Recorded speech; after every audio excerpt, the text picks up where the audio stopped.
Gjesti fitues, nga jashtë nisin kritikat dhe debatet me njëri tjetrin, ja çfarë po ndodh.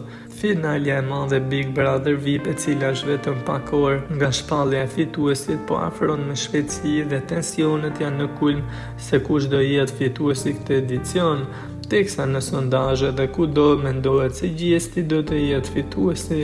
E sa për këtë ka reaguar edhe ish-banorja Big Brother VIP Arsida, e cila ka dhënë 3 arsye thelbësore sipas saj Gjesti nuk duhet ta fitojë këtë edicion, teksa tha: "Është mendimi im, nuk e dekretoj me ligj në parlament që ju prek të gjithëve, kështu që po e them siç e mendoj unë. E kam analizuar me shumë kujdes lojën e tij." Gjesti është i vetmi banor në historinë e këtij formati që ka shantazhuar emocionalisht një vajzë derisa e ka çuar në ezaurim nervor. Ajo e akuzon se e ka trajtuar një grua si objekt e ka poshtëruar publikisht. Madje përmend një episod kur i futi kokën poshtë jarganit para shqiptarëve. Deklarata e dytë lidhet me një çështje delikate si bashkëjetesa fetare, teksa akuzoi Gjestin se ka promovuar përçarje fetare, duke përdorur gjuhë ofenduese dhe lutje të religioneve të ndryshme në mënyrë fyese. Kjo sipas saj është një precedent i rrezikshëm. Teksa argumenti i tretë sipas saj ishte se Gjesti ka nxitur një përçarje kombëtare e nuk përfaqëson as pak vlerat shqiptare, teksa theksoi: "Ai nuk e njeh fare historinë tonë, nuk e di vlerat që na bashkojnë si shqiptar, e të njëjtën gjë e ndjekin dhe fansat e tij.